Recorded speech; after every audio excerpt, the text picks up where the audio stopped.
Typiquement vôtre. Le cornichon est un produit que je n'apprécie pas particulièrement, mais dont vous allez nous parler aujourd'hui, Olivier Brousse. Non, je suis pas fan de cornichon. C'est-à-dire qu'un jambon beurre avec le cornichon dedans, non, c'est pas votre truc. Un peu chauffé avec du beurre salé. Je vais d'ailleurs ouvrir dans un instant un autre débat sur le cornichon intéressant, mais d'abord revenons sur l'histoire du cornichon. C'est probablement dans l'Himalaya qu'est né le cornichon. En fait, le cornichon, qu'est-ce que c'est ? C'est un cucurbitacé qui est un cousin très très très très proche du concombre. Bon, il y a eu un certain nombre de croisements qui ont été réalisés au fil des siècles, mais en fait, on pourrait résumer par le fait que le cornichon est un concombre qui n'est pas à maturité, qu'on récolte tout petit. C'est un bébé concombre. C'est un bébé concombre.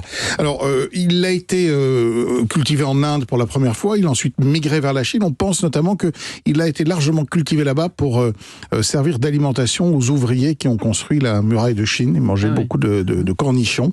En France, il arrive au XVIe siècle. Il va être développé notamment dans le potager royal et on va développer sa culture notamment sous serre pour faire en sorte qu'on puisse en avoir un petit peu plus tôt dans l'année, parce que Louis XIV en était assez friand, pas s'il mangeait du jambon beurre, mais en tout cas il était assez friand de cornichons. Et puis, sa culture va se développer un peu partout.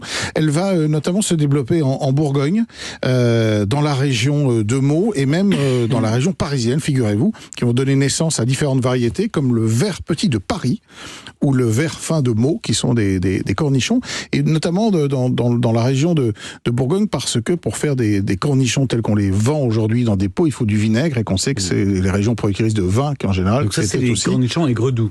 Les petits cornichons, parce que je vais venir aux autres. Oui.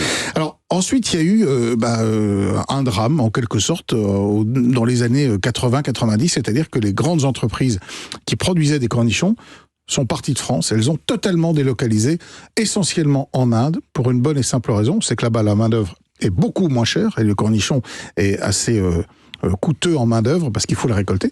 Et puis, surtout, parce que là-bas, avec le climat caractéristique, vous avez 3 récoltes de cornichons par an, alors qu'on n'en a qu'une seule avec nos saisons ici en France. Mais heureusement, depuis une vingtaine d'années, grâce à 2 maisons que je veux citer parce que elles ont fait un travail fantastique pour réintroduire le cornichon chez nous. C'est la maison Marc. Vous ont envoyé 10 kilos de cornichons. Non, mais peut-être que je vais en recevoir du coup. La maison Marc, qui est située dans l'Yonne et qui maintient une production locale de cornichons français qui va de la plante jusqu'au bocal, et puis aussi les jardins d'Orantes qui depuis 2015 proposent eux aussi toute une gamme de cornichons, notamment qu'on peut trouver en grande surface. Il faut les féliciter parce que 99,9% des cornichons qu'on mange... Les mailles, ils viennent pas de France. Non, malheureusement ils viennent pas de France, c'est des cornichons qui sont produits ailleurs. Bah oui.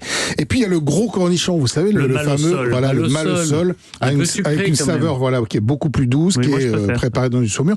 Et alors là, le débat, c'est oui ou non, pour ou contre le cornichon malosol dans les hamburgers. Parce que là, ça divise radicalement les gens. J'ai jamais posé la question. Le pickle est nécessaire. Bah oui, là, si vous allez sur Internet, vous verrez des forums entiers de débats, et notamment concernant une grande enseigne de hamburgers. Vous avez ceux qui les gardent et vous avez ceux qui les enlèvent. Je sais pas, est-ce que vous êtes pour ou contre le cornichon? Ça fait 20 ans que je n'ai pas mangé d'hamburger. Pas un seul hamburger? Non. Ah, même les burgers gourmets de brasserie? Non, mais pourquoi vous avez une détestation du burger comme ça? Non, parce qu'en fait, c'est le pain, quoi. Il y a trop de pain. C'est trop de pain Weight Watchers. J'ai compris. Trop de pain et trop de pain. Bon, alors vous allez pouvoir quand même faire des cornichons à la maison. Vous pouvez les planter dans votre jardin. Alors c'est une plante qui pousse extrêmement bien.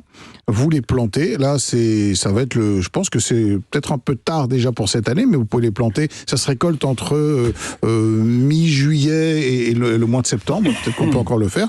Alors pour les faire, c'est très simple. Il vous faut du gros sel. Donc vous allez prendre 1 kilo de cornichons. On les mettez dans un saladier. Vous les recouvrez de gros sel de manière à les dégorger. Ensuite, vous les brossez bien, vous les passez sous l'eau pour bien enlever les excédents de sel. Vous les mettez dans des bocaux avec de l'estragon, des graines de moutarde, des graines de poivre, des graines de coriandre. Vous prenez du vinaigre blanc que vous faites chauffer. Vous versez par-dessus. Alors, il y en a qui font chauffer et d'autres qui ne le font pas. Il paraît que quand on fait chauffer le vinaigre blanc, l'intérêt, c'est que les cornichons restent plus croquants. Et donc, vous le faites chauffer, vous versez dessus, vous fermez, vous attendez quelques jours et puis vous pouvez commencer à déguster vos bocaux de cornichons qui vont tenir quelques semaines, voire quelques mois dans un endroit à l'abri de la lumière et pas trop chaud. Merci Olivier, on retrouve toutes vos recettes sur le site europe1.fr.